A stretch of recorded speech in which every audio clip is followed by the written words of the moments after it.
यहाँ एक सदस्य ने तो कह दिया माइनॉरिटी इस कानून को स्वीकार नहीं करेगी। क्या धमकाना चाहते हो भाई? संसद का कानून है, सबको स्वीकार करना पड़ेगा। मैं गांधी की तरह इस कानून को फाड़ता हूं। ये अनकॉन्स्टिट्यूशनल है सर। इस देश में झगड़े पैदा करने का काम बीजेपी करना चाहती है। तो ये जो बात कह रहे कि ये भी असंवैधानिक है, असंवैधानिक काम तो उन्होंने किया है जो बिल फाड़ने का काम किया। आज मैं पूछना चाहता हूँ, आज किस लिए बिल फाड़ दिया? हम इस देश के दुश्मन नहीं, हम इस देश में नौकर भी नहीं है, हम इस देश के मालिक हैं। सर बेट द्वारका के 2 द्वीपों पर दावा ठोक दिया है। क्या भगवान कृष्ण से पहले इस्लाम धर्म आ गया था क्या? भारतीय जनता पार्टी के अंदर मुकाबला चल रहा है कि खराब हिंदू कौन बड़ा है। मैं इस्लामिक देशों का नाम पढ़ूंगा जहां वक्त का वजूद नहीं है। तुर्की में नहीं है, लीबिया में नहीं है, इजिप्ट में नहीं है, सूडान में नहीं है, लेबनान में नहीं है, सीरिया में नहीं है, जॉर्डन में नहीं है, तुनीसिया में नहीं है, इराक में नहीं है। क्या आपको पता है कहां इनकी डबल इंजन की सरकार ने लोगों को रास्ते पे ईद का नमाज भी पढ़ने नहीं दिया? और ये बात करेंगे कोई भी फैसला मान्यवर कायदे की कोर्ट से बाहर कैसे हो सकता है? कोई भी फैसला हो, ये देश की अदालत वो फैसले तक रीच नहीं रखेगी। नागरिक ग्रीवेंसेस लेकर कहां जाएंगे?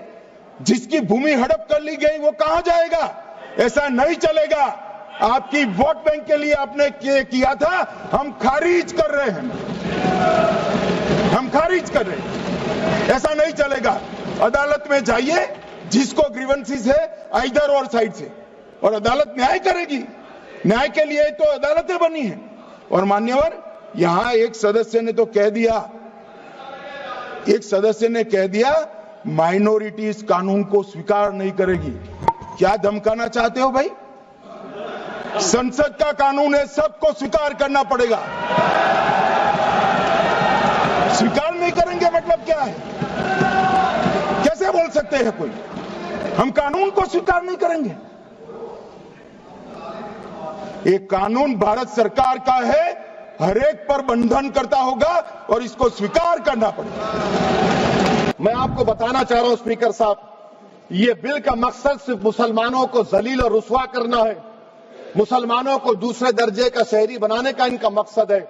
सर, अगर आप हिस्ट्री को पढ़ेंगे तो महात्मा गांधी उस वक्त के व्हाइट अफ्रीका में सफेद फार्म अफ्रीका के कानून को महात्मा गांधी ने कहा था कि ये मेरा कॉन्शियंस उसको मानता नहीं है, मैं इस कानून को कबूल नहीं करता हूं।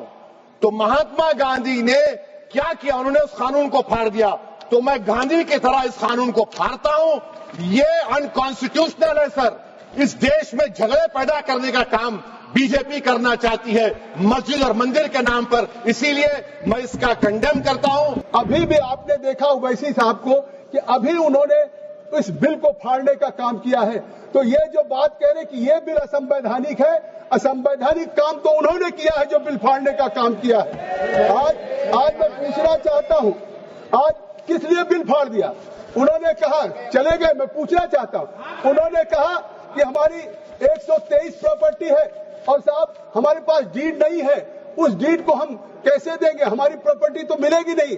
मैं कहना चाहता हूं 123 प्रॉपर्टी है, बिल्कुल है। ये 123 प्रॉपर्टी किसकी है? ये हमारे जमाने की नहीं है। जब ब्रिटिशर्स ने, अंग्रेजों ने हिंदुस्तान की राजधानी को कोलकाता से दिल्ली बनाने का फैसला किया और 1911 में जब उन्होंने यहाँ के लुटियन जोन्स की लैंड को एक्वायर किया, लैंड एक्वायर करने के बाद ड्यूली कंपनसेशन दिया और अधिग्रहण कर लिया। और 1911 जो अधिग्रहण ब्रिटिश सरकार ने किया, अखिलेश जी आप भी मुख्यमंत्री रहे, अगर कोई सरकार किसी जमीन का अधिग्रहण कर ले तो फिर उस जमीन को डीनोटिफाई करके किसी को दे नहीं सकती है। यह पहली बार कांग्रेस सरकार ने डीनोटिफाई करके देने का काम किया। मैं पूछना चाहता हूं, अगर आपके पास डॉक्यूमेंट नहीं है, मैं पूछना चाहता हूं कि अगर डॉक्यूमेंट नहीं है, हमारे जेपीसी के मेंबर लोग बैठे हुए, मैं पूछना चाहता हूं ये तुष्टीकरण नहीं तो और क्या था? 1911 की जो ब्रिटिशर्स ने जमीन लिया बैठ जाइए लाल जी, सुन लीजिए पूरी बात, आपको स्पष्ट हो जाएगा। 1911 में जो जमीन अंग्रेजों ने, ब्रिटिशर्स ने एक्वायर किया राजधानी के लिए, 1911 के बाद 1970 में दिल्ली के वक्फ बोर्ड ने कहा, जो 1911 की ब्रिटिशर्स की जमीन एक्वायर थी, कि ये वक्फ बोर्ड की है। 1970 में तो वो जो सेक्शन 40 की बात हो रही है, ये शायद देश में नहीं दुनिया में किसी को अधिकार नहीं होगा कि जो ब्रिटिश एक्वायर करके कंपनसेशन दे गए हो, उसको 57 सालों के बाद वक्फ बोर्ड कह दे ये वक्फ की जमीन है, और उसके बाद ये कह रहे हैं हमें मिल नहीं रहे वैसी साहब। माननीय अल्पसंख्यक मंत्री जी कह रहे थे कि विपक्ष गुमराह कर रहा है, बल्कि हकीकत यह है विपक्ष गुमराह नहीं कर रहा इस बिल के ऊपर, बल्कि आप लोग गुमराह कर रहे हैं। आप लोग गुमराह कर रहे हैं इस सदन को, आप लोग गुमराह कर रहे हैं इस समाज को, इस देश को। आपकी सरकार का नारा था का सबका साथ सबका विकास। मैं पूछना चाहता हूं, ये आपका नारा खोखला है। मुस्लिम समाज को टारगेट करके नुकसान पहुंचाने की आपकी मंशा साफ हो गई है। माननीय गृह मंत्री जी श्री अमित शाह साहब भी यहाँ बैठे हुए हैं। मैं कहना चाहता हूं कि माननीय अल्पसंख्यक मंत्री जी कह रहे थे कि जब वो चुनाव में गए थे तो उनसे कहा गया कि वक्फ बिल को लेकर के आया जाए, इसलिए लाए हैं। तो चुनाव के समय तो उनसे ये भी कहा गया था कि 2 करोड़ रोजगार दिया जाए, महंगाई कम की जाए, भ्रष्टाचार कम किया जाए। हमारे लोगों को उस चीज की जरूरत है, वो क्यों नहीं देते? मैं कहना चाहता हूं कि इस देश का मुसलमान दुश्मन नहीं है, इस देश का मुसलमान वफादार है, इस देश की तरक्की चाहता है, इस देश का विकास चाहता है। और हमारे बुजुर्गों ने लाखों की तादाद में इस देश को आजाद कराने के समय अपनी जान माल की कुर्बानियां देकर के साबित किया था। देश का जब बंटवारा किया था माननीय अध्यक्ष जी, तो उस वक्त अगर जो मुसलमानों को प्यार था पाकिस्तान से वो चले गए, जिनको इस हिंदुस्तान से प्यार था, वफा थी, वो आज इस हिंदुस्तान के अंदर है। हम इस देश के दुश्मन नहीं, हम इस देश में नौकर भी नहीं हैं, हम इस देश के मालिक हैं। और हम चाहते हैं कि सब लोग मिलकर के, सारे धर्मों के लोग मिलकर के इस देश की तरक्की की बात करें। सर, बेट द्वारका के 2 द्वीपों पर दावा ठोक दिया है। क्या भगवान कृष्ण से पहले इस्लाम धर्म आ गया था? क्या भगवान कृष्ण से पहले इस्लाम धर्म आ गया था? सर, यही नहीं, कल क्या आनंद भवन और नेशनल हेरिटेज पर आकर मैंने अभी बार सुना था कि आनंद भवन और नेशनल हेरिटेज पर वक्फ बोर्ड अपना दावा ठोकने वाले हैं, तो दे दोगे क्या? बता दिया। और यही नहीं सर, एएसआई संरक्षित स्मारकों पर भी सर यही नहीं सर, कर्नाटक में 53 ऐतिहासिक स्मारकों को वक्फ संपत्ति घोषित कर दिया है। अध्यक्ष महोदय, मैं कहना चाहता हूं, ये जो बिल लाया जा रहा है, भारतीय जनता पार्टी में एक मुकाबला चल रहा है। भारतीय जनता पार्टी के अंदर मुकाबला चल रहा है कि खराब हिंदू कौन बड़ा है। और ये बात अध्यक्ष महोदय मैं ऐसे ही नहीं कह रहा हूं। जो पार्टी ये कहती हो कि दुनिया की सबसे बड़ी पार्टी है, अध्यक्ष महोदय वो अपना राष्ट्रीय अध्यक्ष नहीं चुन पाए अभी तक।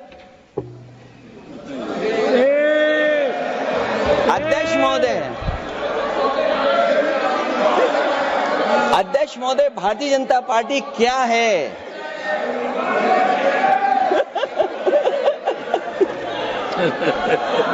जी, मैं अखिलेश जी ने बहुत हंसते हंसते कहा है, इसको हंसते हंसते जवाब देना। इस सामने जितनी पार्टियां हैं उनका राष्ट्रीय अध्यक्ष उन 5 लोगों को ही चुनना है परिवार के। हमें माननीय अध्यक्ष जी करोड़ों सदस्यों में से 12-13 करोड़ सदस्य प्रक्रिया कर कर चुनना है तो देर लगती है। आपके यहां जरा भी देर नहीं लगेगी। मैं कह देता हूं अभी 25 साल तक आप अध्यक्ष हो जाओ, नहीं बदल सकता। अध्यक्ष महोदय, क्योंकि जो बात निकल के आई है वो मैं फिर आगे बढ़ा दूं। अध्यक्ष महोदय, जो बात सोशल मीडिया या और जगह गुपचुप हो रही है, कहीं ऐसा तो नहीं था कि अभी कुछ दिन पहले यात्रा जो हुई है वो कहीं 75 वर्ष की एक्सटेंशन वाली यात्रा तो नहीं थी? अध्यक्ष महोदय, ये जो इस बार जो वक्फ बिल आया है, नाकामी का पर्दा इस बार है वक्फ बिल। और नाकामी कोई एक आध नहीं है, मैं कई नाकामियां बता सकता हूं। अभी मैं माननीय सदस्यों को सुन रहा था, वो पुराने कई बिल उनके बारे में चर्चा कर रहे थे कि कितने प्रोग्रेसिव बिल लेकर के आए हैं। मुझे याद है मैं उत्तर प्रदेश में उस समय था और मुझे लगा कि शायद इनकी वो बात ठीक होगी। एक ये बहुत तैयारी के साथ फैसला लेकर के आए थे और फैसला ये लिया था आधी रात के आज के बाद नोट नहीं चलेंगे, नोट बंद हो जाएंगे। अध्यक्ष महोदय, उस नोटबंदी नाकामी के बारे में भी तो चर्चा हो जाए कि अभी भी न जाने कितनी जगह पर कितना रुपया निकला जा रहा है, कितना निकल करके आ रहा है। केवल नाकामी नोटबंदी की नहीं, नाकामी बेरोजगारी की भी है, नाकामी महंगाई की भी है, नाकामी किसान की आय दोगुनी नहीं कर पाए वो भी इनकी नाकामी है। मुझे याद है एक माननीय मंत्री जी पूरे देश की नदियों के बारे में बीओडी बता रहे थे, लेकिन माननीय मंत्री जी ये भूल गए कि उनके शहर में, उनके क्षेत्र की जो नदी है उसकी बीओडी क्या है। गंगा क्या साफ हो गई, यमुना क्या साफ हो गई, स्मार्ट सिटी क्या बन गई, क्या गोद लिए हुए गांव इन्होंने गोद से उतार दिए, उनकी क्या दुर्दशा है।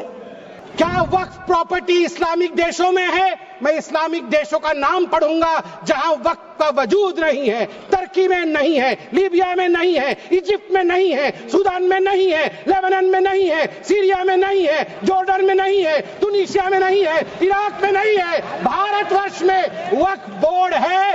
वक्फ प्रॉपर्टी को कानूनन सुरक्षा, लीगल प्रोटेक्शन दिया गया है। उसके बाद भी हंगामा क्यों है बरपा? उसके बाद भी हंगामा क्यों है बरपा? मैं पूछना चाहता हूं, क्या गुनाह है मोदी जी का? क्या गुनाह है हमारा? हमारा गुनाह सिर्फ इतना है कि हम सबका साथ चाहते हैं, हम आगा खानियों का साथ चाहते हैं, हाँ हम बोहरा समाज का साथ चाहते हैं, हम पसमानदा समाज का जो पिछड़ा वर्ग है मुसलमान समाज में उसका साथ चाहते हैं, हाँ हम चाहते हैं महिलाओं का रिप्रेजेंटेशन और प्रतिनिधित्व हो। क्या ये गलती है?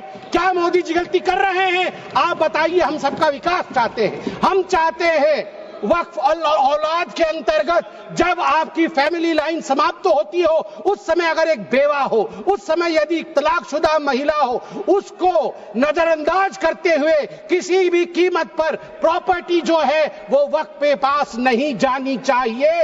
ये इस सरकार का इस बिल के द्वारा 4 इनके मूल उद्देश्य। पहला मूल उद्देश्य है कि संविधान को कमजोर करना, to dilute the constitution.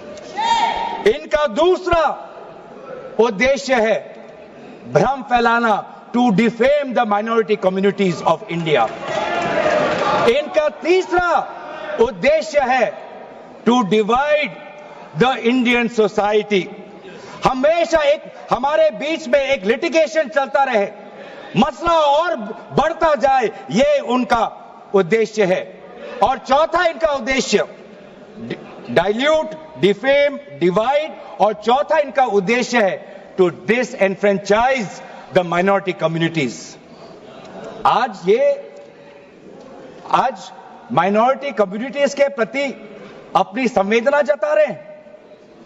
Sir, कुछ हफ्ते पहले देश में विभिन्न जगहों में लोगों ने ईद की शुभकामनाएं एक दूसरे को दी, और क्या आपको पता है कहां इनकी डबल इंजन की सरकार ने लोगों को रास्ते पे ईद का नमाज भी पढ़ने नहीं दिया। और ये बात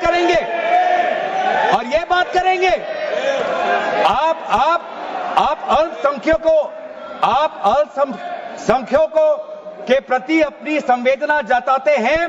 मैं पूछना चाहता हूं कि आपके लोकसभा में कितने एमपीज अल्पसंख्यक हैं? पहले उसका विवरण दीजिए और फिर हमें बताइए कि आपके दिल में कितना संवेदना है। सर, मेरा तो मैंने जिस दिन भी ये बिल इंट्रोड्यूस हुआ उस दिन भी आदरणीय मंत्री को मैंने सुना और आज भी मैंने उनको सुना। जिस दिन उन्होंने इंट्रोड्यूस किया उस दिन भी अगर आप उनका स्टेटमेंट पढ़े तो उन्होंने कहा कि इसको बिल लाने से पहले बहुत विस्तार रूप से इस बिल की लाने के लिए चर्चा हुई थी। सर, पूरा का पूरा मिसलीडिंग। 2023 में सर, सरकार 24 में आई, ये खुद 24 के बीच में इन्होंने अपना बिल लाया। 23 सन के वर्ष में 4 बार माइनॉरिटी अफेयर्स कमेटी की बैठक हुई। मुंबई में हुई 13 जुलाई, दिल्ली में हुई 21 जुलाई को, लखनऊ में हुआ 24 जुलाई को, दिल्ली में 2 बार हुआ 20 सितंबर और 7 नवंबर को। मैं आदरणीय सरकार से दरखास्त करूंगा कि इन 5 सरकारी मंत्री जो मीटिंग हुई मिनिस्ट्री ऑफ माइनॉरिटी अफेयर्स का, उनका मिनट्स टेबल पे रखे। एक भी मीटिंग में नया वक्फ अमेंडमेंट बिल चाहिए उसका जिक्र भी नहीं हुआ था। સબસ્ક્રાઇબ કરો Gujarati mid day, bell icon પર ક્લિક કરીને મેળવો તમામ વિડીયોના ડાયરેક્ટ નોટિફિકેશન।